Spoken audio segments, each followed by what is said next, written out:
నాకు అక్క ఉంది, అక్క పేరు జరీనా. చెల్లి ఉంది, చెల్లి పేరు హసీనా. నా పేరు సికిందర్. స్వామి జానన్నావు ఇప్పుడు, అప్పుడు సికిందర్ నా పేరు. హల్లెలూయా. ఆ పేరు ఎలాగొచ్చింది ఆ ముచ్చట కూడా చెప్పనే ఉండి, అంత టైం లేకపోయినా చిన్న వీలు చూసుకొని. హల్లెలూయా. మా నాన్న అమితాబ్ బచ్చన్ ఫ్యాను. ఆ రోజుల్లో ఒక సినిమా చూస్తున్నాడు మా నాన్న సినిమా థియేటర్లో. సినిమా పేరు ముకుందర్ కా సికిందర్. అమితాబ్ బచ్చన్ సినిమాది. అందులో సినిమాలో అమితాబ్ బచ్చన్ క్యారెక్టర్ పేరు సికిందర్. ముఖందర్ అంటే తలరాత, సికిందర్ అంటే జయించినవాడు, తలరాతను జయించినవాడు. ఇప్పుడు వల్ల కాదు కానీ నా ప్రభువుకి తప్ప. అల్లెలు మొత్తానికి ఏదో సినిమా పేరు పెట్టాలి కూడా పెట్టారు. అల్లెలుయా. ఆ సినిమా థియేటర్లో కూర్చొని సినిమా చూస్తుంటే మా నాన్నగారి దగ్గరికి వార్త వెళ్ళింది, నీకు కొడుకు పుట్టాడు రా. ఫస్ట్ కూతురు కదా, రెండోసారి కొడుకు పుట్టాలని ఎదురు చూస్తాను కదా. కొడుకు పుట్టాడు అనగానే మా నాన్న ఎంతో సంతోషపడి సంబరపడిపోయి, నా కొడుకు అమితాబ్ బచ్చన్ అంత గొప్పోడైపోలే నాకు పెట్టాడు పేరు సికిందర్ అని. ఎందుకంత నవ్వారు? హల్లెలూయా. ఒక సంగతి చెప్తాను, ఇప్పుడు నవ్వుతారేమో, సీరియస్గా తీసుకుంటే నాకు తెలియదు కానీ. హల్లెలూయా. నా కాలి గోటికి కూడా అమితాబ్ బచ్చన్ పనిచేయడు. అంత మాట అన్నవరా బాబు, ఇక్కడ అంత తలపిరుస్తూ ఉంటారా? నేను ఇక్కడ సెలబ్రిటీని, అక్కడ సెలబ్రిటీని, సర్వోన్నతుడైన దేవుని సేవకుణ్ణి, ఉన్నతమైన పిలుపుతో పిలువబడిన వాడిని, యేసుక్రీస్తు రక్తముతో కడగబడిన వాడిని, పరిశుద్ధాత్మను నాలో కలిగిన వాడిని. ఒక్క మాట చెప్పాలనిపిస్తుంది అన్న, మనుషులు సంతోష పెట్టడానికి అతడు నటిస్తాడు, దేవుణ్ణి సంతోష పెట్టడానికి ఇతడు జీవిస్తాడు. అంత కృప, అంత వ్యత్యాసాన్ని దేవుడు అనుగ్రహించాడు. దేవుని మన మహిమ కలిగిన గాక. అసలు ముచ్చట చెప్పాలి మా నాన్న గురించి. హల్లెలూయా. నల్లమందు, బ్రాందీ, విస్కీ, జర్దా కిల్లులు, రత్న కిల్లులు, సారా ప్యాకెట్లు, ఈ అలవాటు లేదని చెప్పడానికి లేదు. అన్ని అలవాట్లకు బానిసైపోయి గంజాయి తాగుతూ, సారా తాగుతూ, బ్రాందీ తాగుతూ, ఏది దొరికితే తాగుతూ, పేకాట ఆడుతూ భయంకరమైన జీవితాన్ని జీవిస్తూ, ప్రేమించి పెళ్లి చేసుకున్న తన భార్యను అనగా మా అమ్మని అనుమానిస్తూ, అవమానిస్తూ, రోడ్డుకేసి, బయటకేసి, గోడకేసి కొట్టి, చిత్రహింసలు పెట్టి తన పైశాచికమైన ఆనందాన్ని తీర్చుకొని ఒక భయంకరమైన వ్యక్తిగా మారిపోయి సమాజానికి, కుటుంబానికి హానికరుడుగా మారిపోయింది ఒకనాటికి ఆ జీవితం. చెప్తాను వివరంగా చెప్తాను. ఇది చాలదన్నట్టు ఆయనకి ఏదో ఒక నాణెములకు రెండు వైపులు అన్నట్టు ఇంకో వైపు ఒక మాట చెప్పాలి, ఖచ్చితంగా చెప్పాలి. ఏమని తెలుసా ఆ సంగతి? యేసు ప్రభు అంటే అసహ్యం. ఆ పేరు వింటే కంపరం ఎక్కిపోయేది. ఆ పేరు వింటే విచక్షణ కోల్పోయేవాడు. ఆ పేరు వింటే ఉన్మాదులు తయారైపోయాడు. ఆ పేరు వింటే బండ బదులు తిట్టేవాడు. గొడ్డలు ఊడ తీసి తంతే నడి రోడ్ల మీద ఈడిస్తే కుక్క చావు చచ్చిన పనికి మాలిన కుక్క ఆడు దేవుడేంటి? ఒకవేళ ఏ మీటింగ్లోనైనా ఆడబిడ్డలు నిలబడి సాక్ష్యం చెప్తే ఎంత ఇచ్చాడే ఆ పాస్టర్ నీకు, లేకపోతే ఎన్ని రాత్రులు పడుకున్నావే, ఏమి సంబంధం ఉన్న దొంగ మాటలు చెప్తున్నావు, ఆపండే వాడు కాపాడుకోలేకపోయిన కుక్క మిమ్మల్ని కాపాడాడా? గొడ్డలు ఊడదీసి తంతే సిలువ మాను మీద దిగంబరిగా వేలాడుతూ దాకం అని అడుక్కుతున్నాడు. వాడు దేవుడేంటి? బండ బూతులు తిట్టి తన కోపం అంతటిని ప్రదర్శించేవాడు మా నాన్న. అలాంటి కాదరవల్లి ఈరోజు దైవజనుడు. దేవుని నామానికి మహిమ కలుగుగాక. హల్లెలూయా. ఇంకో మాట చెప్పన, ఆయనకు ఒక మంచి ఆరాధికుడు. ఆమేన్. హల్లెలూయా. దేవదూతలు అయిపోయినాయి. హల్లెలూయా. జ్ఞానులు అయిపోయారు, గొర్రెల కాపరులు అయిపోయారు, ప్రవక్తలు అయిపోయారు, ప్రవచనాలు అయిపోయాయి, రాజులు అయిపోయారు, చక్రవర్తులు అయిపోయారు. ఇవన్నీ ఎప్పుడు చెప్పాను కానీ ఎవరిచ్చే టైం లేక. హల్లెలూయా. ఆమేన్. ఆఖరికి దెయ్యాలు కూడా ఆరాధిస్తున్నాయి. ఆ ఆరాధనలో అనేక మంది ఆయన ఆరాధిస్తుంటుండగా ఆ సంగతే మీతో పంచుకుంటున్నాను. మొన్న ఒక ఆయన నన్ను అడిగాడు, అంటే ఇప్పుడు కాదండి, లాస్ట్ ఇయర్లో, అయ్యా సెంట్రల్ జైల్లో వాక్య పరిచయం చేయడానికి వస్తావా? తప్పకుండా వస్తాను. ఆమేన్. 350 మంది యేసుక్రీస్తుని సొంత రక్షకుగా అంగీకరించారు సార్. హల్లెలూయా. ఒక 30 మంది సేవకు సమర్పించుకున్నారు సార్. బాప్తిసాలు తీసుకోవడానికి సిద్ధంగా ఉన్నారు సార్. ఆ అధికారులతో, పోలీస్ అధికారులు మమ్మల్ని పిలిచి, ఆమేన్, మా చట్టం చేయలేకపోయిన పనిని మీ యేసయ్య ప్రేమ చేస్తుంది, ప్రకటించండి, ఆ విధంగానే వారి జీవితాలు మారుతాయేమో అని. దేవుని నామానికి మహిమ కలుగును గాక. ఆ ఖైదీలందరూ ఖైదీ వస్త్రాలు వేసుకొని ఏకస్వరముతో ఆ పురుషులందరూ ఒకేసారి కూడా హల్లెలూయా హల్లెలూయా అని దేవుని ఆరాధిస్తుంటే ఎంత భాగ్యం. ఆమేన్. ఒకరోజు మా వైపు, వైజాగ్ వైపు అన్నకు తెలుస్తుంది, జోలాపుట్టు, ముంచింపుట్టు, పాడేరు ఈ ప్రాంతాలు ఉన్నాయి. ఆ కొండల మీదకి ఒక ఆయన తీసుకొని వెళ్ళారు. ఆ ముంచింపుట్టు బెర్రీగూడ అని పిలుస్తారు ఆ ప్రాంతాన్ని. చాలా వెళ్ళిన తర్వాత, ఒక ప్రాంతానికి వెళ్ళిన తర్వాత అక్కడ మమ్మల్ని ఆగిపోమన్నారు. ఎందుకంటే అక్కడ నుంచి మేము డ్రైవింగ్ చేయలేము, అక్కడ నుంచి వారే మమ్మల్ని డ్రైవ్ చేయాలి. ఎందుకో తెలుసా? రోడ్ ఇలా ఉండదు, ఇలా ఉంటుంది. బ్రేక్ వేసామా కిందకి దొర్లుకుంటూ వెళ్ళిపోవాల్సిందే, వారికి మాత్రమే అలవాటు. సో ఆ పైన మమ్మల్ని ఆగమన్నారు, ఆ పైన ఆగాం.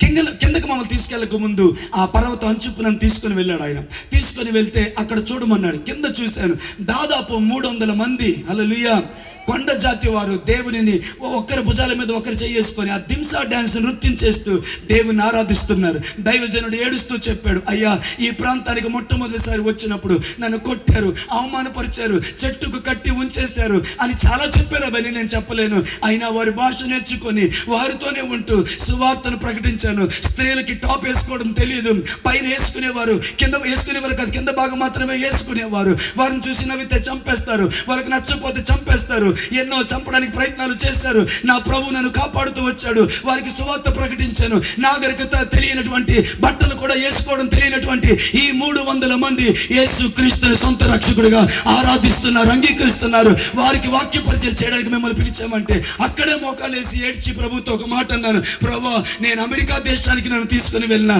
ఇంత సంతోషం నాకు కలగదు. కానీ నాగరికత తెలియని ఈ మనుషులు నిన్ను చేతులెత్తి ఆరాధిస్తుంటే, నిన్ను కీర్తిస్తుంటే, నిన్ను కొనియాడుతుంటే ఎంత సంతోషం. ఆమేన్, హల్లెలూయా. ప్రపంచమంతా ఆయన ఆరాధిస్తుంది. బాగా చెప్పారండి. సరే ప్రియులారా, ఈ ముచ్చట చెప్పి త్వరగా నేను ముగింపులోకి వచ్చేస్తాను. గుంటూరులో వివాహం జరిగింది. అమ్మ ఇంటర్ ఫస్ట్ క్లాస్. ఆ రోజుల్లో ఇంటర్ ఫస్ట్ క్లాస్ అంటే చిన్న చదువు కదా అక్క. హల్లెలూయా. దాదాపు 40 సంవత్సరాల కింద ముచ్చట. చాలా ఉన్నతమైన చదువు ఆ రోజుల్లో. మా నాన్న ఇంకా పెద్ద చదువు చదివాడు, 3వ క్లాస్ ఫెయిల్ అయ్యాడు.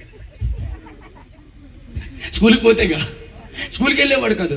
గ్యాంగ్ మ్యాన్లు, రైల్వే మ్యాన్లు పనిచేస్తూ ఉంటే వారు వెనకాతలు వెళ్ళి ఆ స్లీపర్లు లేకపోతే వేవో ఉంటే స్ప్రింగ్స్ అవన్నీ ఇమ్మంటే వారికి సహాయం చేస్తాయి. సాయంకాలం అయ్యేసరికి వాళ్ళు ఏదో పైసో అనా పైసో నాకు తెలియదు, ఆ డబ్బులు హల్లెలూయా మా నాన్నగారికి ఇస్తే అవి తీసుకొని కడుపు నింపి తిండిపోతాడు. కడుపు నింపేసుకుని స్కూల్ పోయింది లేదు కాబట్టి ఫెయిల్ అయిపోయాడు. కానీ కాలేజీ నుంచి వచ్చిన మా అమ్మ కడవ పట్టుకొని నీళ్ళకి వెళ్తూ ఉంటే మా నాన్నగారు వాళ్ళ నాన్నగారు వయలినిస్ట్, మా నాన్నగారు ఫ్లూటిస్ట్, నేను కీబోర్డిస్ట్. అన్నంత కాదు, ప్రైజ్లో హల్లెలూయా. మొత్తానికి అందరూ ఇష్టలువే, హల్లెలూయా. సరే ఇది అర్థంది. కానీ మా అమ్మ కడవకి వెళ్తున్నప్పుడు ఆ ఫ్లూట్ పట్టుకొని బయట కూర్చొని నా మది నిన్ను పిలిచింది గానమై వేణు గానమై అని ఫ్లూట్ వేసేవాడు. ఆ ఫ్లూట్కి ఫ్లాట్ అయింది మా అమ్మ, హల్లెలూయా. అది ముచ్చట. మొత్తానికి వాళ్ళిద్దరి మధ్యలో సఖ్యత కురింది. మా అమ్మమ్మకి మా నాన్న తాతకి ఆ విషయం తెలిసిన అమ్మవారికి దండం పెడతాను, నువ్వెవ్వరిని ప్రేమించాలని ఇష్టపడతాం కానీ వాడు మూర్ఖుడు, వాడు బయటికి కనబడే మంచోడు కాదు, వద్దు, అది మనకొద్దమ్మా, మనకొద్దు తల్లి అని బతిలాడితే మా అమ్మ అంది ఆఖరికి, నేను చేయకపోతే మీరు వదిలేయండి, కానీ నేను చేసుకుంటే కాదరవల్లి నేను చేసుకుంటాను. వెళ్ళగొట్టారు ఇంట్లో ఉంచి, అల్లారు ముద్దుగా పెంచాం, నిన్నొక్కరి దాన్ని చదివించాం. ఎంత చేసినా నువ్వు కాదరవల్లి కోసం పిచ్చెక్కిపోయావు, వెళ్ళిపోవు. బయటికి వెళ్ళగొట్టాల్సిన పరిస్థితి.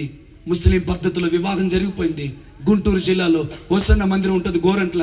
దానికి కొంచెం ముందులోనే పక్కకి గుజ్జనగుళ్ళ అనే ప్రాంతం ఉంటుంది. ఆ ప్రాంతం అంటే నేను కావాలని డీటెయిల్గా చెప్తున్నాను. ఆ ప్రాంతంలో వారి దాంపత్య జీవితం ప్రారంభమైంది. అక్కకు పుట్టింది, అక్కకి జరిగిన అని పేరు పెట్టారు. ఆ తర్వాత మా అమ్మతో అన్నాడు, మా నాన్న వైజాగ్లో లలిత మెట్లు ఇప్పటికే ఉంది, ఆటోనగర్లో లలిత మెట్లు ఇస్తాను, అందులో మోడలింగ్ వర్క్ కాంట్రాక్ట్ ఉందంట. నాకు కొంచెం అలవాటు ఉంది కాబట్టి ఆ పని చేసుకోవడానికి వైజాగ్ వెళ్దాం అనుకుంటున్నాను, నువ్వు ఉంటావా, నేను వెళ్తాను, నాతో వస్తావా అంటే, నీకోసం తల్లిదండ్రులు అయిన వారు అందరినీ వదిలేశాను. కొద్ది స్పీడ్గా చెప్పాను అనుకోరు కదా, అందరినీ వదిలేశాను కాబట్టి నేను నీతో పాటు వస్తాను, నువ్వు అంటే నాకు ప్రాణం అయ్యారు, నువ్వు ఎక్కడుంటే అక్కడే ఉంటామని మా నాన్న నమ్ముకొని వచ్చేసింది. వైజాగ్ వచ్చిన తర్వాత నేను కడుపులో పుట్టాను, హల్లెలూయా. నాకు సిక్కింద్ర అని పేరు పెట్టారు. తర్వాత చెల్లి పుట్టింది, షార్ట్ చేస్తున్నాను, హసీనా అని పేరు పెట్టారు. అంతవరకు అప్పుడప్పుడు ఏదో తాగడం, అప్పుడప్పుడు సరదాగా ప్యాకెట్టడం, అప్పుడప్పుడు ఏదో స్నేహితులతో కలిసి సినిమాకి వెళ్ళడం తప్ప చాలా ప్రేమగా ఉండేవాడు. కానీ చెల్లి డెలివరీ టైంకి వచ్చిన తర్వాత నాన్నగారి జీవితం అంతా కూడా మొత్తం మారిపోయింది.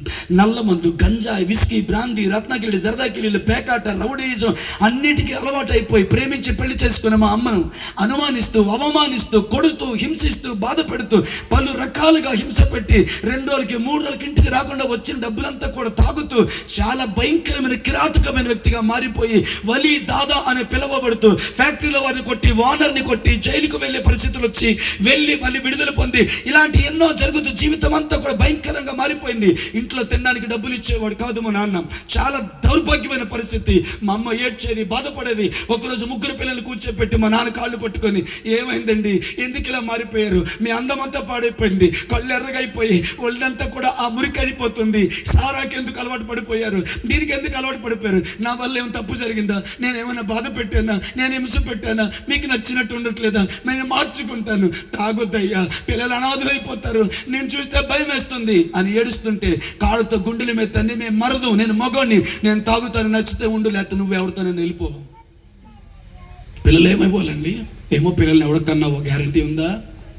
చాలా భయంకరమైనటువంటి మాటలు, హింసిస్తూ, బాధిస్తూ, అవమానపరుస్తూ, అనుమానిస్తూ ఏదో ఒక విధంగా ఆమెను అడ్డు తొలగించుకోవాలి, వేరే జీవితాన్ని జీవించాలి. రకరకాల ప్రయత్నాలు, నరకం. అమ్మ ఇంటర్ ఫోటో నా దగ్గర ఉంటుంది, ఇప్పటికీ ఉంది నా దగ్గర. అమ్మ చాలా అందగత్తే, హల్లెలూయా. ఎముకలు గూడైపోయింది, కళ్ళు లోపలికి వెళ్ళిపోయి, ముఖమంతా కూడా పాలిపోయి, రాత్రి మగుళ్ళు ఏడుపు, బాధ, దుఃఖం. రాత్రులు ఒకవేళ ఎలకలు చప్పుడు చేస్తే, మా కమ్మలింట్లో ఉండేవాళ్ళు చప్పుడు చేస్తే అమ్మ తుల్లిపొడి లేచి అని భయపడేది. నాన్న వచ్చాడేమో, కొడతాడేమో, ఏమని అంటాడేమో భయం. ఒకరోజు మా నాన్నమ్మ దగ్గరికి వెళ్ళింది. అత్త ఇలా చేస్తున్నారు, మా నాన్న పేరు షేక్ చాంద్బీ, ఇలా చేస్తున్నారు, మీరు కొద్దిగా చెప్పండి, మీ మాట వింటారు, మీరంటే మీ అబ్బాయికి ఇష్టం, ప్లీజ్ అత్త, మీకు కూతురు ఉంది కదా, నా పరిస్థితిని అర్థం చేసుకోండి, పిల్లలు కూడా పట్టించుకోవట్లేదు, దండం పెడతాను. మా నాన్నమ్మకి మా అమ్మ అంటే ఇష్టం ఉండేది కదా, ధ్వస మోహం వేసుకొని మొదటి మోసుకొని ఏడుతామని, పోవా ఇంటికి పో, నేను చెప్తానులే, ఏడో మాకు, నా దగ్గర చండాలంగా ఉంది నీ మొహం చూస్తే ఏడుపు మొహం, పో ఇంటికి అంతే. మా అమ్మ ఇంటికి వచ్చిన తర్వాత మా నాన్న కబురు పెట్టింది. మా నాన్న వస్తే మా నాన్నమ్మ మార్చి చెప్పింది ఏంటో తెలుసా, ఎవడికి కన్నావే వాడిని, దున్నపోతుల కన్ని నా మీదకి వదిలేసావు, కొడుతున్నాడు, నరకం చూపిస్తున్నాడు, పిల్లలు కూడా పట్టించుకోవట్లేదు, నా ఉసురు, నీకు కూతురు ఉంది కదా, నా ఉసురు నీకు తగులుద్దని నాన్న మాటలని వెళ్ళిందిరా నీ పెళ్ళం. మా నాన్న కోపం వచ్చింది. అమ్మా ఎందుకు కోరుకున్నావు, చెంపలు వాయించవలసింది కదా, కోడకేసి కొట్టాల్సింది కదా, ఎందుకు కోరుకున్నావు, నేను అంత మాట అంటాదని పరిగెట్టాడు ఇంటికి. పరిగెట్టి ఆయనకి చేతికి దొరికిన ఒక చీపురు తీసుకొని గొడ్డును బాదినట్టు అమ్మని ఇష్టానుసారంగా కొడుతుంటే మా నాన్నమ్మ పరిగెత్తుకొచ్చింది. ఆపడానికి అనుకున్నారండి, ఆవిడ కూడా కొట్టడం మొదలుపెట్టింది.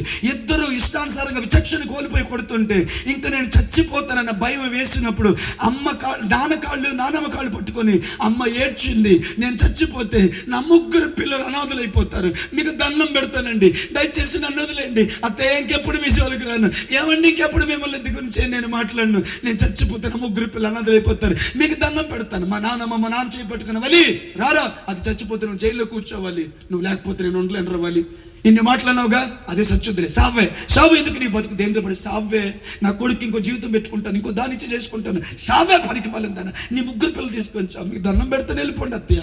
వెళ్ళిపోయారు ఇద్దరు. మా నాన్న లాక్కి వెళ్ళిపోయింది. అప్పుడు వచ్చింది ఆలోచన, చచ్చిపోతే బాగుందని. ముగ్గురు పిల్లలు తీసుకుని చచ్చిపోతామా, మా అమ్మ నాన్న మాట వినకుండా దుర్మార్గుని పెళ్లి చేసుకున్నాను, నేను చనిపోయినా పర్వాలేదు, నా పిల్లలు ఏ పాపం చేశారు, వారిని ఎందుకు చంపాలి, ఊపిరాడక గిల్లలు ఆడుకొని తన్నుకొని ఈ చీకటిలో వారు ఆ చీకటి నీళ్ళల్లో వారు ఊపిరాడక చనిపోయి తెల్లవారి కల్లా వారి శరీరాలు ఉబ్బిపోయి నీళ్ళ మీద తేలి ఆడుతున్నప్పుడు ఎంత భయంకరంగా ఉంటుంది. మా ముగ్గురిని వదిలేసి ఆమె చనిపోవాలనుకుంది, కానీ ఒకే ఒక్క బాధ, ఎవరు మమ్మల్ని పట్టించుకుంటారు, ఎవరు మమ్మల్ని పోషిస్తారు. సిగ్గు విడిచి చెప్పాలంటే మా అమ్మ స్కూల్లో టీచర్గా జాయిన్ అయితే నెలకు 200-250 శాలరీ ఇస్తే ఆ డబ్బుల కోసం పగలంతా కష్టపడి పాఠాలు చెప్పి ఆ వచ్చిన డబ్బులతో మమ్మల్ని మా అమ్మ పోషించేది. ఒక్కొక్కసారి అక్కని తీసుకొని చదువుకోవడానికని మా ఇద్దరిని ఇంటి దగ్గర వదిలేస్తే, కొంచెం ఇబ్బందిగా ఉంటుంది ఈ మాట ఏమనుకోకండి, వదిలేస్తే నేను మా చెల్లి మేము వేసుకున్న నిక్కర్లోనే 2 షేడ్ వెళ్ళొస్తే ఉదయం వెళ్ళితే మేము సాయంకాలం మా అమ్మ వచ్చేంత వరకు ఏగల వాళ్ళతో మా చేతులు నిండా అది అంటుకొని అట్టగట్టిపోయి అలాగుండి అమ్మ రాగానే అమ్మి అని ఏడుస్తూ ఉంటే మమ్మల్ని చూసి బోరుమని ఏడ్చేది. అత్తయ్య దగ్గరికి వెళ్ళి, అత్తయ్య పక్కనే ఉన్నారు, పిల్లలు అలా ఉన్నారు, పట్టించుకో, చీ పనికమాలుందనా, నీ పిల్లలు ఎరిగిందని నేను కడగాలా, ఎంత ధైర్యమే నా ఇంటికి వచ్చి ఆ మాట అంటున్నావని అమ్మని అవమానపరిచేది. ఇప్పుడు నా పిల్లలు ఏమైపోతారు, నా ఆడపిల్లల బ్రతుకు ఏమైపోద్ది, ఒక్కగానొక్క కొడుకు వాడేమైపోతాడు, మేము చచ్చిపోతే వాళ్ళ పరిస్థితి ఏమవుతుంది. ఆమె చావలేక మమ్మల్ని చంపుకోలేక నరకం చూస్తున్న రోజులు అవి. ఒక సందర్భం చెప్తాను.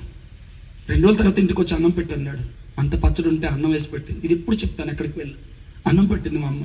ఆ పచ్చడి చూడగానే కోపగించుకొని బండ బూతులు తిడుతూ, ఇప్పుడు కొంపకు వస్తే 2 రోజుల తర్వాత పచ్చడేసి అన్నం పెట్టావిడ, పురికి మాలిందనం కోరలేదా అన్నాడు. డబ్బులు ఎక్కడేయండి, నీకు జలసాలకేమి తాగుడికి పేకాడికి సరిపోవట్లేదు, పిల్లలు కూడా పచ్చని మెతుకులు తిని విరోచనాలు చేసుకుంటున్నాను. ఇది అన్యాయం అయ్యా, ఇట్లా మాట్లాడొద్దు. నేను ఎక్కడికో తెచ్చిపెట్టేది, ఎవరితో పడుకొని తెచ్చుకోవే, నా మీద ఎదురు తిరుగుతావేంటని ఆ ప్లేట్లోనే పచ్చడి ముద్ద తీసి అమ్మ కళ్ళల్లోకి వేసుకుంటున్నప్పుడు ఆ మంట తట్టుకోలేక అమ్మ ఏడుస్తుంటే, ఏంటే కేకలేస్తున్నావు, నువ్వు ఉంచుకున్నాడు ఎవడని వచ్చి కాపాడతాడని అమ్మను భయంకరంగా కొట్టే సమయంలో నాకు 5.5 years 6 years ఏజ్. మా నాన్న కాళ్ళు పట్టుకున్నాను. ఇప్పుడు మామూలుగా మాట్లాడతాను, నత్తి మాటలు. బాబా అమ్మకు దోదాతి, అమ్మి దోతి, అమ్మమ్మ జాయిగి, అమ్మి దోతి, అమ్మకు మత్ బాదు. కాళ్ళు పట్టుకొని ఏడుస్తున్నా మా నాన్న వైపు చూస్తూ, అమ్మను కొట్టొద్దు, అమ్మకు నొప్పి వస్తుంది, అమ్మ ఏడుస్తుంది. బాబా అమ్మకు మత్ మాదు, అమ్మ జాయిగి, అమ్మ చచ్చిపోద్ది, మత్ మారు. మా అమ్మ నన్ను చూసి ఏడుస్తూ ఉంటుంటే, ఏంటే ఇంత లేడు, ఈడు అడ్డుపడతాడు, పెద్దోడైతే నన్ను కొడతాడని మురిసిపోతున్నావా, ఆయన విచక్షణ చూడడం ఎలా ఉందో అంటూ మా అమ్మ మా నాన్ని ఆపే లోపు మాది కింద బండరాలకు వచ్చు. అమ్మ అంతగా నన్ను గాలిలో లేపి ఆయన బలమంతా ఉపయోగించి గచ్చుకేసుకుంటాడు. నేను చనిపోయిన అనుకుంది. మా అమ్మ ఏడ్చింది. కళ్ళు తెరిచి చూశాను, బతుకున్నానని నిర్ధారించుకుంది. ఒళ్ళంతా వెతికింది, ఎక్కడ గాయం లేదు, ఏ ఎముక ఇరవలేదు, తనకెక్కడ దెబ్బ తగలలేదు. ఇక్కడే చెప్తాను, ముందుకెళ్ళే టైం కాదు. కానీ రెండోసారి నా మీద కోపం వచ్చింది. అమాంతంగా జుబ్బాతో పాటు నన్ను ఎత్తి బయటికి తీసుకొచ్చి, మేము కమ్మలింట్లో ఉండేవాళ్ళం. మా ఇంటి ఎదురుగా ఒక డాబా ఉండేది, దానికి 15 అడుగుల ఎత్తులో సన్సైడ్ ఉండేది. మా నాన్నకి ఎంత కోపం వచ్చిందంటే, కోప పళ్ళు కొరుకుతూ సారా నువ్వు అని ఆ పైన సన్సైడ్కి ఇස්සరు కొట్టాడు నన్ను. అక్కడి నుంచి కింద పడ్డాను నేను. మీరు నమ్మరు, నా శరీరానికి రవ్వంత గాయం కానీ జరగలేదు, ఏ కాలు విరగలేదు, ఏ చెయ్యి విరగలేదు, తలకి దెబ్బ తగలేదు. మూడోసారి నా చేతిలో దీపం బుడ్డి చిమిని విరిగిపోయింది. మా నాన్న కొడతాడని పరిగెడుతుంటే నేను పరిగెట్టానని కోపం వచ్చిందని వెంటాడి ఒక ముళ్ళ కంచెల చెట్టులో మా నాన్నకు దొరికిపోతే భయంకరంగా నన్ను కొట్టి కింద పడేసి నా మెడ మీద కాలు పెట్టి నన్ను కర్కశంగా తొక్కేస్తుంటే, ఊపిరాడుతూ నేను కొట్టుకుంటున్నప్పుడు పక్క నుంచి వెళ్ళిపోతున్న ఒక కేరళ ఆయన లోపల ఏదో దుమ్ము లెగిస్తుందని చూస్తే మా నాన్న కాళ్ళ కింద నేను ఉన్నాను. నన్ను తోసేసి, మా నాన్నను తోసేసి నన్ను ఎత్తుకొని పరిగెట్టాడు. మా అమ్మకి ఇచ్చే ముందు ఒక మాట అన్నాడు, కట్ చేసి చెప్తున్నాను సారీ. మా అమ్మకి ఇచ్చే ముందు ఒక మాట అన్నాడు, వీడు పెంచుకోవడం మీకు కష్టమైతే నాకు ఇచ్చేయి, నాకు పెళ్ళి అవ్వలేదు కానీ వీడు చాలా ముద్దుగా ఉన్నాడు, నేను పెంచుకుంటాను. అంత దుర్మార్గమా, వాడు నిజంగానే తండ్రేనా? మా అమ్మ నన్ను పట్టుకొని ఏడ్చింది. ఏదో ఒక రోజు వాడి చేతుల్లో నువ్వు చచ్చిపోతావు వచ్చింది. నేను పెద్దోళ్ళు అయినప్పుడు వాటిని జ్ఞాపకం చేసుకొని ఏడ్చాను. దేవా, నేను ఎందుకు చావలేదు, నేను ఎందుకు తప్పించబడ్డాను? దేవుడు నాతో చెప్పాడు, తల్లి గర్భంలో పిండముగా రూపింపబడకు ముందే నా మహిమ కలిగిన పరిచర్య కొరకు నేను నిన్ను ఏర్పాటు చేసుకున్నాను, నేను నిన్ను కోరుకున్నాను, నేను నిన్ను కాపాడానని. ఎంత ఏడ్చాను. హల్లెలూయా. ఇప్పటికప్పుడప్పుడు మా డాడీ చర్చిలో చెప్తూ ఉంటాం, హల్లెలూయా, వాడిని నేను ఎంత భయంకరంగా ద్వేషించానో దేవుడు వాడిని అంత గొప్పగా హెచ్చిస్తున్నాడు. నేను ఎంత కోపం చూపించానో దేవుడు అంత కృప చూపిస్తున్నాడు అని ఇప్పుడు నన్ను చూసి సంతోషపడతాడు నాన్న. ఆమె మీకు సంతోషం లేనట్టు, మీకెందుకు ఉంటుంది? లేని టైం అయిపోయింది కదా. హల్లెలూయా, హల్లెలూయా. మీటింగ్ అయితే మీరు ఇంటికి వెళ్తారు, కానీ నేను వైజాగ్ నేనే డ్రైవింగ్ చేసుకుంటూ ఉదయం ఆరాధన చూసుకొని, ఆరాధన అవ్వగానే నాతో వచ్చిన తమ్ముడు పాపం వాళ్ళు భోజనం కూడా చేయలేరు. వెంటనే బయలుదేరి చాలా వేగంగా కార్ చిన్న ట్రబుల్ ఉంది, అందుకని ఎక్కువ స్పీడ్ రాలేము. వస్తుంటే దారంతా ట్రాఫిక్. ఎందుకంటే ఎవరో రాజకీయ నాయకులు ఎవరో వచ్చారు. మొత్తం పిఠాపురం ఆ ప్రాంతం అంతా కూడా భయంకరమైన ట్రాఫిక్. వచ్చాం, మీటింగ్ ముగించుకున్నాం. తర్వాత మళ్ళీ మేము ప్రయాణం చేయాలి, ఎవరి పనులకు వారు వెళ్ళాలి. రేపు మీటింగ్స్ ఉన్నాయి నాకు. 30వ తారీఖు వరకు నేను మీటింగ్స్లో నిలబడి దేవుని ప్రేమను నేను ప్రకటించాల్సి ఉంది. ఆమేన్. అయినా నిలబడి మాట్లాడుతున్నాను. నేను మైక్ పిచ్చోడిని కాదు, యేసయ్య పిచ్చోడిని, ఆయన ప్రేమ పిచ్చోడిని. రోజుకి ఎక్కడో ఒకసారి మైక్ దొరికేవాడికి మైక్ పిచ్చి ఉంటుందండి. రోజు ఎక్కడో ఒక చోట చేతికి మైక్ ఇచ్చి ఆయన ప్రేమను ప్రకటించేవాడికి మైక్ పిచ్చే ఉంటుంది అక్క. ఆ పిచ్చే వేరు, ఆ ఆనందం వేరు, ఆ సంతోషం వేరు, ఆ భారం వేరు, ఆ బాధ్యత వేరు. ఆమేన్. హల్లెలూయా. నాకు తెలిసి నేను చెప్పాలంటే చాలా మాటలు ఆగిపోయినాయి, బట్ ఐఎమ్ సారీ. హల్లెలూయా. స్పీడ్గా చెప్పేనా కాద్రి వల్ల ఎలా రక్షించబడ్డాడు, ఎట్లా దైవజనుడు అయినాడు. దేవుని నామానికి మహిమ కలుగును గాక. Praise the lord. సో ఇలాంటి పరిస్థితుల్లో ఉంది, భయంకరమైన పరిస్థితికి. ఇలాంటి చాలా వస్తాయి. ఇంకా అదంతా చెప్పడం వేస్ట్ అనిపిస్తుంది. చాలా అంత మట్టుకు చాలు. ఒకరోజు అమ్మ ఒక్కరిని కూర్చొని ఏడుస్తుంది. కూరగాయల వ్యాపారం చేసాము. వచ్చి అమ్మ కూరగాయలు కావాలా అని అడిగింది. మా అమ్మ కన్నీళ్ళు తుడుచుకుంటూ వద్దు అని చెప్పింది. మా అమ్మ ఏడవటం గమనించి నా కూరగాయల వ్యాపారం చేసుకుని ఆమె తన బుట్ట పక్కన పెట్టి లోపలికి వచ్చి మా అమ్మ దగ్గర కూర్చొని, అమ్మ ఎందుకు ఏడుస్తున్నావు? బైబిల్లో ఈ ప్రశ్న యేసయ్య ఒక ఆమెను అడిగాడు. తెల్లవారి వెళ్ళి సమాధి దగ్గర వెతుక్కుంటున్నప్పుడు, తోటమాలి అనుకొని ఏడుస్తున్నప్పుడు ప్రభు అడుగుతాడు, అమ్మా ఎందుకు ఏడ్చుచున్నావు? ఎవరిని వెతుకుతున్నావు? ఆ మాట మీద ఎన్ని ప్రసంగాలు చేశాము. హల్లెలూయా. సరే, మొత్తానికి అమ్మ ఎందుకు ఏడుస్తున్నావు? మా అమ్మ ఆమెను చూడగానే భయపడిపోయింది. నువ్వు క్రైస్తవురాలు కదా? అవును. నీకు దండం పెడతాను, వెళ్ళిపో. మా ఆయన వస్తే నిన్ను నన్ను చంపేస్తాడు, అని కేశవపురం అంటా, నువ్వు వెళ్ళిపో. అవంటుంది, నేను వెళ్ళేంత వరకు మీ ఆయన రాడు, నా మాట నమ్ము. అక్కలాంటిదని అడుగుతున్నాను, ఏమైందమ్మా? ఆదరించే వాళ్ళ సమయంలో అక్కలాంటిదని చెప్తూ ఆవిడంటది, నేను నీ కొరకు ఏమీ చేయలేకపోవచ్చు, కానీ క్యాన్సర్తో 3 రోజులు చచ్చిపోతాడు అనుకున్న నా భర్తని బాగు చేసిన యేసయ్య సన్నిధిలో నీ కొరకు, నీ కుటుంబం కొరకు ప్రార్థన చేస్తాను ఫాతిమా. దయచేసి నీ సంగతి అంతా చెప్పుకో, పర్వాలేదు. నేను ఎవరితో చెప్పునంటే ఏడ్చుకొని ఎక్కి ఎక్కి చెప్పింది తన సంగతి అంతా. ఆమె ఊరుకోలేదు, ఆమె ప్రభువుని పరిచయం చేసింది. నా మాట నమ్ము ఫాతిమా, సియోనులో దుఃఖించు వారికి ఉల్లాస వస్త్రమును, బూడిదకు ప్రతిగా పూదండను, దుఃఖములకు ప్రతిగా ఆనంద తైలమును, భారభరితమైన ఆత్మను ప్రతిగా స్తుతి వస్త్రమును ధరింపచేయుటకు ఆయన నన్ను పంపి ఉన్నాడని యెషయా గ్రంథం 61:3 రాయబడి ఉంది. ఆయన ప్రార్థన ఆలకించే దేవుడు. సర్వ శరీరులు ఆయన దగ్గరికి వస్తారు. యేసుక్రీస్తు క్రైస్తవుల దేవుడు కాదు, యేసుక్రీస్తు అందరికీ దేవుడు. నా మాట నమ్ము. నేను పక్క వీధిలోంచి వెళ్ళిపోతుంటే నాకెవరో చెప్పినట్టు అనిపించింది, ఈ వీధిలోకి రమ్మని. ఈ వీధిలో ఒకే ఒక్క వీళ్ళుందని నాకు తెలుసు, అయినా రావాలనిపించి వచ్చాను. ఇప్పుడు నాకు రావాలని వచ్చాను అనిపించట్లేదు. ప్రభు నన్ను పంపించాడని ధైర్యంతో చెప్తున్నాను. ఫాతిమా, నీ కుటుంబాన్ని యేసయ్య బాగు చేస్తాడు. నా మాట విని అంగీకరించు. హల్లెలూయా. ఆమె చెప్పిన మాటలని చెప్పే టైం నాకు లేదు, కానీ మొత్తానికి వినటం వల్ల విశ్వాసం కలుగుతుంది అన్నట్టు ఫాతిమా మా అమ్మ యేసుక్రీస్తుని తన హృదయంలో చేర్చుకుంది. దేవుని నామానికి మహిమ కలుగును గాక. అంతేనా మీ? హల్లెలూయా.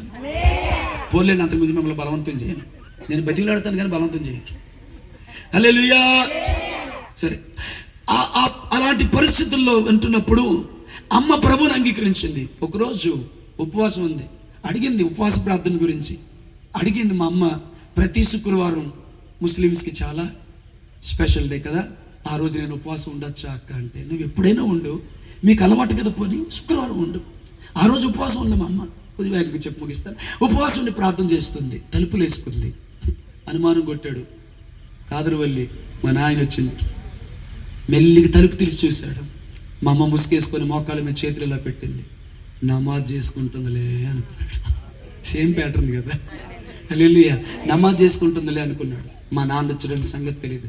ఆవిడ దుఃఖం తట్టుకోలేక, ప్రభువా నువ్వు తప్ప నాకు దిక్కు లేరు అని ఏడ్చి, నమ్ముతారో లేదో ఆ మాట వినగానే మా నాన్నకు వచ్చిన కోపాన్ని మీరు ఊహించగలరా?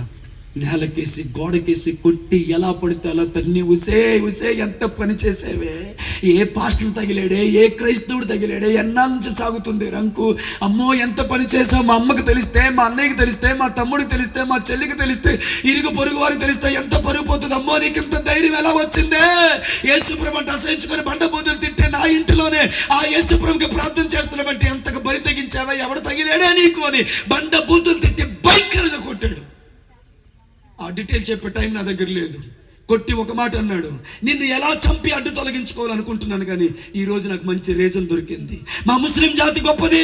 ఆ మాలమాదిగల దేవుని నమ్ముకొని యేసుప్రభుని అంగీకరించి మమ్మల్ని అవమానపరిచింది, అందుకే కొట్టాను, చచ్చిపోయిందని పోలీసులు చెప్తాను, భలే కారణం ఇచ్చావని చెప్పి అమ్మను కొట్టి వెళ్ళిపోతే ఎక్కడి నుంచి వచ్చిందో ఆయన సంకల్పాన్ని బట్టి కలిగిన విశ్వాసం అనుకుంటాను. అన్ని దెబ్బలు తిన్న తర్వాత కూడా నిలువ మోకాలేసి చేతులు పైకెత్తి ఆకాశం ముందున్న దేవునికి మొరపెట్టింది. దేవా నా కుటుంబాన్ని బాగు చేయవా అని మొరపెట్టింది. దేవుని నామానికి మహిమ కలుగును గాక. హల్లెలూయా. 6 నెలలు గడిచింది. ఆ రోజు శుక్రవారం కూరగాయల వ్యాపారం చేసుకుని ఆమె పరిగెత్తుకుంటూ మా ఇంటికి వచ్చింది. వచ్చి మా అమ్మతో చెప్తుంది, ఫాతిమా తొందరగా రా, మా ఇంటికి పాస్టర్ గారు వచ్చారు, నీ కొరకు అంతా చెప్పాను, ఆయన కన్నీళ్ళు పెట్టుకున్నారు, నీ కొరకు ప్రార్థన చేయడానికి నేను ఆయన దగ్గర తీసుకొని వెళ్తాను. ఆ దైవజనులు తిమోతి గారు. హల్లెలూయా. నేను తీసుకొని వెళ్తాను రా అంటే మా అమ్మ అంది, నీకేమైనా పిచ్చాక, ఆయన వస్తే నన్ను చంపేస్తాడు, ఇంకేమైనా ఉందా, ప్రార్థనకి వెళ్తామని చెప్తామేంటి, నువ్వు రా పర్వాలేదు, మీ ఆయన నాకు పరిచయమేగా, ఇలా ప్రార్థనకు అని చెప్తాను, నేను కర్లేదు, నేను తీసుకెళ్తాను రా అని తీసుకుని వెళ్ళింది. రా ఫాతిమా, ఎందుకంటే చాలా దూరం, నేను ఎన్ని కిలోమీటర్లు పరుగులు తీసుకుంటూ వచ్చాను. పాస్టర్ గారు నీ కొరకు ఆపించాను కదా, ఇప్పుడు నువ్వు రాకపోతే బాగోదు, వెంటనే వెళ్ళిపోదు కానీ రా. తప్పని పరిస్థితులు వెళ్ళింది, ఎదురుగా కూర్చుంది. హల్లెలూయా, హల్లెలూయా. అమలాపురం అల్లవరం ప్రాంతానికి సంబంధించినటువంటి వ్యక్తి ఆయన సూర్యనారాయణ. శివభక్తులు పూజ గదిలో యేసు ప్రభు దర్శించాడు ఆయన్ని. స్తోత్రం లేదు, సంతోషం, ఏం భక్తులరా మీరు. హల్లెలూయా. పూజ గదిలో దర్శించగా యేసుక్రీస్తుని సొంత రక్షకుడు అంగీకరించి సేవకు సమర్పించుకొని సేవ చేస్తున్న తొలి దినాల్లో మా అమ్మ ఎదురుపడింది ఆమెకి ఆ పూరి గుడిసెలో. హల్లెలూయా. ఇప్పుడు ఏ కొండ మీద తిమోతి అంకుల్ చర్చ్ ఉందో ఎగ్జాక్ట్గా అదే ప్లేస్లో ఆ కమలపాకు ఉండేది. ఆ పాకలు చిన్న పాక, ఒక రావి చెట్టు కింద పాక వేసుకుంది. ఆ కూరగాయల వ్యాపారం చేసుకుని ఆమె, మా అమ్మ కూర్చొని దేవుని మాటలు వింటుంది. కాసేపటికి ఆమె మా అమ్మని పిలిచి, ఫాతిమా ఒకసారి బయటికి చూడు అంది భయపడుతూ. మా అమ్మ బయటికి చూసేసరికి మా నాన్న నిలబడి ఉన్నాడు చెట్టు కింద. వణికిపోయింది, ఎర్ర కందిపోయింది, భయపడిపోతుంది, ఏడుస్తుంది. ఎందుకమ్మా ఏడుస్తున్నా? కొట్టేస్తాడు, చంపేస్తాడు, నన్ను మాత్రమే కాదు మిమ్మల్ని కూడా బతకనివ్వడు, ఆయనకి ఏ శుభ్రం ఇష్టం ఉండదు అయ్యని. మా అమ్మ ఏడుస్తుంటే దైవజనుడు అన్నారు, భయపడకమ్మా, భయపడకు ఫాతిమా, దేవునికి అప్పగించుకుందాం, ఆయన కృప చూపిస్తారమ్మా అని కొన్ని మాటలు చెప్తున్నారు. కాదరువల్లి వెళ్ళిపోతే ఫాతిమాను పంపించేద్దాం, అనవసరమైన గొడవ జరుగుద్దేమో అని. కానీ కొంత సమడికి ఆమె దైవజనులు గమనించింది ఏంటో తెలుసా? చంటి పిల్లోళ్ళలాగా మా నాన్న 2 కాళ్ళు దగ్గర పెట్టి 2 చేతులు ఇలా కట్టుకొని ఎక్కెక్కి ఎక్కెక్కి ఎక్కెక్కి నేను చూపించాలంటే అని ఏడుస్తున్నాడు. చింత పిల్లోడిని టీచర్ కొడితే ఏడ్చినట్టు. మా అమ్మ భయపడి ఆయన అలాగే ఆడుంటూ నేను ఎప్పుడు చూడలేదు. దైవజనుడు అడుగుతున్నాడు, ప్రభా ఏం జరుగుతుంది? దైవజనులకు దేవుడు చెప్తా ఉన్నాడు, కాదరువల్లిని నేను దర్శిస్తున్న సమయం, దేవుని నామానికి మహిమ కలుగును గాక. హల్లెలూయా. ఏం జరిగిందో చెప్తాను. లోపలికి వచ్చిన తర్వాత నాన్నగారి మీద భుజం మీద చేయి వేసి, కాదరువల్లి గారు ఏం జరిగింది, ఎందుకు మీరు ఏడుస్తున్నారంటే, నాకేం జరిగిందో తెలియదు, ఈ మాటలు మీరు వినాలి, నాకేం జరిగిందో తెలియదు, నా భార్య మీద విపరీతమైన కోపంతో ఉన్నాను, చంపేద్దామన్న కోపంతో ఉన్నాను, ఇంటికి వచ్చి మంచం మీద పడుకున్నాను, చాలా కోపంతో ఉన్నాను. ఈ లోపల నా దగ్గరికి ఎవరో వచ్చి నన్ను తట్టి లేపారు. ఈమె వచ్చింది అనుకొని కోపంగా లెగిసాను కొడదామని. ఆమె లేదు, నేనేదో భ్రమపడ్డాను అనుకున్నాను, మరలా మంచం మీద పడుకున్నాను. రెండోసారి వలి అని నన్ను పిలిచి తట్టి లేపినట్టు అనిపించింది. లెగిసి చూస్తే ఎవరు కనబడలేదు. కాస్త భయం వేసింది, స్నేహితులు ఆట పట్టిస్తున్నారేమని ఇంటి చుట్టూ వెతికాను. ఎవరు, కొద్ది స్పీడ్గా చెప్పేస్తాను, ఎవరు కనబడలేదు. అదే మంచం మీద నేను పడుకున్నాను, కొంచెం భయంతో దుప్పటి కప్పేసుకున్నాను. అయ్యా నేను మామూలుగా చెప్తున్నాను, మా నాన్న ఎక్కి ఏడుస్తూ చెప్తున్నారు, ఆ దుప్పటిని ఎవరో లాగేశారు. నేను కూర్చొని ఎవరు అని అడిగాను. ఒక బలమైన హస్తం నా చేతిని ఇలా బలంగా పట్టుకోవడం అంత మాత్రమే నాకు గుర్తుంది. ఇక్కడికి ఎలా వచ్చానో నాకు తెలియదు, మీరెవరో నాకు తెలియదు, నా భార్య ఇక్కడ ఉందో నాకు తెలియదు, ఇంత దూరం ఎలా వచ్చానో తెలియదు, ఈ కొండ నేను ఎలా ఎక్కానో నాకు తెలియదు, ఈ దారి నాకు తెలియదు, ఈ ప్రాంతం నాకు తెలియదు, నేను ఎందుకు ఏడుస్తున్నానో తెలియదు, నాకేమైందో నాకు తెలియట్లేదు. పాస్టర్ గారు నాకేం జరిగింది? యేసు ప్రభు మిమ్మల్ని ప్రేమిస్తున్నాడు కాదరువల్లి గారు, యేసు ప్రభు మిమ్మల్ని దర్శిస్తున్నాడని దైవజనుడు చెప్పినప్పుడు, హల్లెలూయా, ప్రభు శక్తి నాన్నగారిని తాకగానే కింద పడిపోయి గంటలు కన్నీళ్లు కరుస్తూ ఏడ్చాడు. ఏ నోటితో యేసు ప్రభుని బండ బూతులు తిట్టాడు, అదే నోటితో మా నాన్న పలికిన మాట ఏంటో తెలుసా? యేసు ప్రభువా, నేను దుర్మార్గుడిని, నేను పాపిని, భయంకరమైన వ్యక్తిని, నన్ను క్షమించని పెద్దగా కేకలు వేసి ఏడ్చాడు. దేవుని నామానికి మహిమ కలుగును గాక.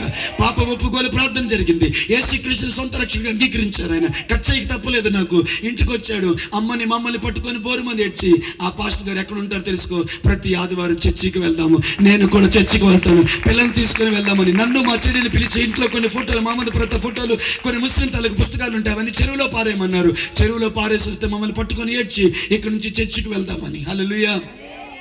ఎంత కట్ చేసి చెప్పినా సమయం ఎక్కువ అవుతుందన్న సంగతి అర్థమవుతూనే వేగంగా పరిగెడుతున్నాను.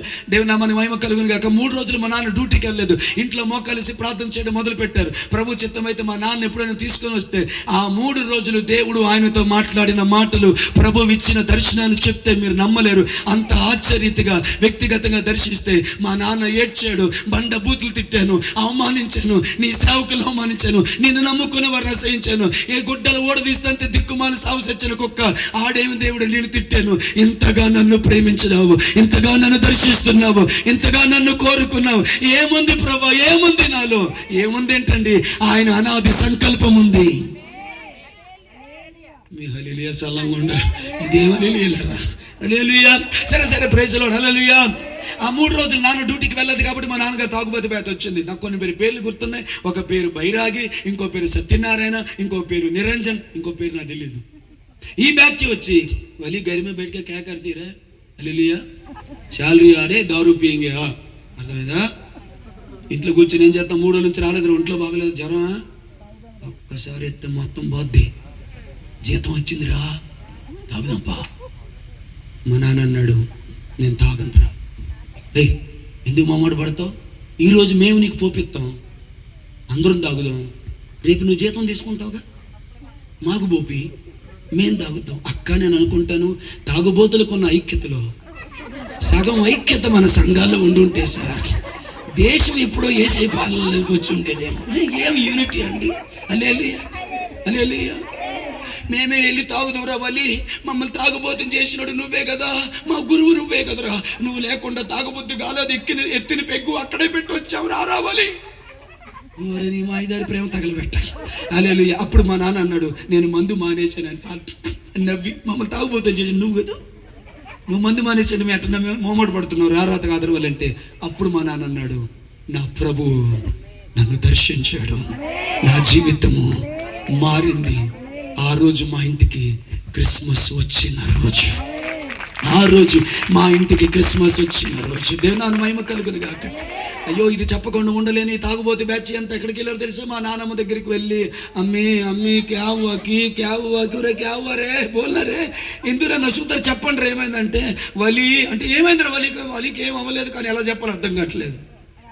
3 రోజులు డ్యూటీకి రాలేదు, ఏంద్రని పోతే వాడు యేసు ప్రభుని నమ్ముకున్నాడంట, తాగడంట. ఎవరు చెప్పారా? ఆడే చెప్పాడమ్మా.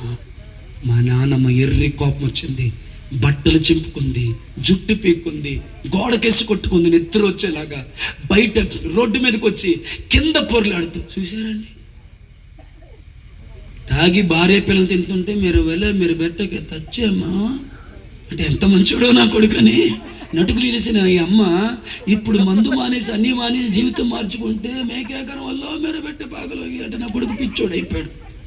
అమ్మో, అన్నంలో పెట్టిందా, కూరలో పెట్టిందో, ఏంది అది? మీరు బాగా తెలిసినట్టుంది. అన్నంలో పెట్టిందో, కూరలో పెట్టిందో, దేంట్లో పెట్టిందో పెట్టి నా కొడుకుని పిచ్చోడు చేసేసింది. మేకేకరం పార్వతీ ఇది రాగే ఫ్రెండ్స్ వీళ్ళందరూ, హల్లెలూయా, లక్ష్మి ఇది రాగే కెత్త కామోయగమా మీరు పెట్టేవాలి పాగలోగియా. అమ్మ ఏమైంది అమ్మ, చాంది ఎందుకు ఎడుతున్నావు అంటే, అమ్మ అన్నంలో పెట్టిందో, కూరలో పెట్టిందో, పిచ్చోడు అయిపోయాడు. యేసు ప్రభు నమ్ముకోవడం ఏంటి, చాలా జరిగింది. కట్. హల్లెలూయా. మా పెద్దనాన్న బాబా వలి, మా చిన్నాన్న సుబాని, మా అత్త ముంతాజ్ బేగం, వీళ్ళు ముగ్గురు వచ్చి అమ్మ క్యావో అమ్మ కైకిరొత్తి అమ్మ అంటే మొత్తం స్టోరీ అంతా చెప్పి నీళ్ళు నెత్తి మీద వేసుకొని, ఇక్కడ నుంచి నాకు 4 పిల్లలు లేరు, నాకు ముగ్గురే, కాదరవల్లి చచ్చిపోయాడు, వాడితో పలకడానికి, వాడితో మాట్లాడడానికి, వాడి గుమ్మం ఎక్కడానికి వీల్లేదని ఒట్టు పెట్టించుకొని నాన్న గందరగోళం చేసింది. ఈ వార్త మా నాన్నకు తెలిసింది, నొచ్చుకున్నాడు, బాధపడ్డాడు, ఏడ్చుకున్నాడు. కానీ ప్రభువును బట్టి జీవితాన్ని ముందుకు కొనసాగిస్తున్నాడు. ఒక సంగతి చెప్పాలండి, మా అమ్మ ఎదురుపడిందా అయిపోయింది. మా నాన్నమ్మకి మా అమ్మ ఎదురు పడుతుంది. బోరింగ్ అయినా, రేషన్ షాప్ అయినా, మార్కెట్ అయినా, 100 మంది ఉన్నా, 1000 మంది ఉన్నా, ఎంతమంది ఉన్నా, అందరిలోని 2 గుప్పులతో మట్టి తీసి ఒక చేతిలో మట్టి తీసి గాల్లో ఎగరవేసి, అల్లా తెరుగు దువా కర్తావు వల్ల నన్ను ప్రాణంగా ప్రేమించే నా కొడుకుని బిక్కారోడు చేసింది, పిచ్చోడు చేసింది, నా కొడుకు నాకు కాకుండా చేసింది. ఇది అడుక్కు తినాలయ్యా, నా ఉసిరి దీనికి తగలాలి అని చెప్పి 2 చేతులను మట్టి తీసి మా అమ్మ మొక్కను కొట్టి, నువ్వు నీ పిల్లలు ఒంటి మీద బట్టలు లేకుండా, నీవు నీ పిల్లలు ఆడపిల్లల యొక్క స్థలాలు బయటకు కనబడుతుంటగా దిగంబరికి అయిపోయి నడి రోడ్డు మీద నిలబడి భౌతిక భిక్షాందేని అడుగు తింటావే, పాపిస్తుందన్న అన్యాయం అయిపోతావే, నాశనం అయిపోతావే. ఒక్క మాట మాట్లాడేది కాదు. ఎందుకో తెలుసా? యుద్ధం ఎక్కడ చేయాలో ఆవిడకి తెలుసు. ఒక స్తోత్రం లేదో హల్లెలూయా. అత్తలతో కాదు పోరాడాల్సింది, ప్రార్థనలో పోరాడాలన్న సంగతి ఎరిగిన ఫాతిమా ఇంటికి వచ్చి మేము నిద్రపోతున్నప్పుడు మా మంచాల దగ్గర మోకాలు వేసి ఏడ్చేది, ప్రభువా ఏ ఉసిరి నా పిల్లలకి తగలకూడదు, నీ కృపనుంది, నీ ఆశీర్వాదం ఉంది, నా బిడ్డలు దీవించబడుదురుగా కానీ ఏడ్చేది. హల్లెలూయా. ఒకరోజు ఈ ప్రార్థన మా నాన్న విన్నాడు. 2 minutesలో నేను సాక్ష్యం ముగిస్తాను. ప్రార్థన విన్నాడు. నువ్వేంటో నా దగ్గర దాస్తున్నావు, నీ ప్రార్థనలో ఏదో మాట వినబడింది, మా అమ్మ చెప్పట్లేదు, పర్లేదు చెప్పు అని బలవంతం చేస్తే మా అమ్మ చెప్పింది, ఇలా అంటుంది అమ్మ, ఎక్కడ తిరపండి అంటే, నీ వల్ల నేను ప్రభుని నమ్ముకున్నాను. నా అమ్మ కోపం, బాధపడకు, నాకు బాధ అనిపిస్తుంది కానీ ఏమనుకోకలే, పడుకోబో అన్నాడు. అమ్మ నిద్రపోతుంది, మేము నిద్రపోతున్నాం. రాత్రి 1:30 ఒక్కడే ఆ కమలపాకు సూరు కింద కూర్చొని టువాలు నోట్లో కుక్కేసుకొని ఎక్కెక్కి ఏడుస్తున్నాడు. దేవా, నాకు రైల్వేలో ఉద్యోగం వచ్చింది, నా రెండో కొడుకు కాదరు వల్లి లారీ యాక్సిడెంట్లో చచ్చిపోయాడని ఆ ఉద్యోగాన్ని మా అన్నయ్యకి ఇప్పించింది మా అమ్మ. ఇప్పుడు నా పిల్లల్ని శపిస్తుంటే నేను తట్టుకోలేకపోతున్నాను.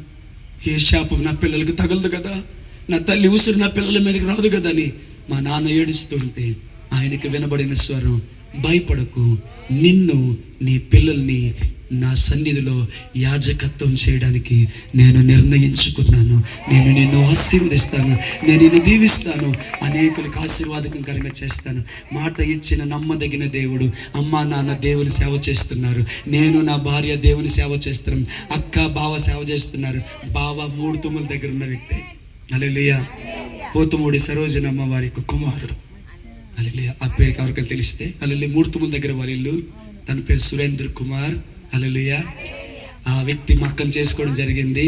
ఆయన దైవజనుడు, మా అక్క దైవజనురాలు. చెల్లి బామ్మర్ది సంగీత పరిచయంలో, ఆరాధన పరిచయంలో నాన్నగారికి సహకారులుగా ఉంటున్నారు. విశేషమేమనగా ఈ ముస్లిమోడు కుటుంబం అంతా దేవుని సేవలో ఉండే గొప్ప భాగ్యాన్ని ఇచ్చాడు. ఇప్పుడు కొడుకు ఆరాధికుడయ్యాడు, కోడలు ఆరాధికుడయ్యింది, అల్లుడు ఆరాధికుడయ్యాడు, కూతురు ఆరాధికురాలయ్యింది, వర్షిప్ లీడర్ అయింది చిన్న కూతురు, మ్యూజిషియన్ అయిపోయాడు చిన్నల్లుడు. దేవుని నామానికి మహిమ కలుగును గాక. అడిగిన వాటికంటే, ఊహించిన వాటికంటే అత్యధికంగా చేయగలిగిన దేవుడు. భర్త మారితే చాలనుకుంది ఫాతిమా, కానీ అదే భర్త దైవజనుడు అవుతాడని, అనేక మందికి దీవెనకరముగా మారుతాడని ఊహించలేదు. ఇప్పుడు ఈ కుటుంబం అంతా ఆరాధన కుటుంబముగా మారిపోయింది. హల్లెలూయా. అది 3 పాయింట్లు. 1 పాయింట్ చెప్తాను మీకు. ఏంటి ఆ పాయింట్? మీరు మర్చిపోయారు కదా ఆదికాండాన్ని. ఎవరెవరు ఆరాధించారు. 2వ పాయింట్, ఎందుకు ఆరాధించారు. 3వ పాయింట్, ఏమని ఆరాధించారు.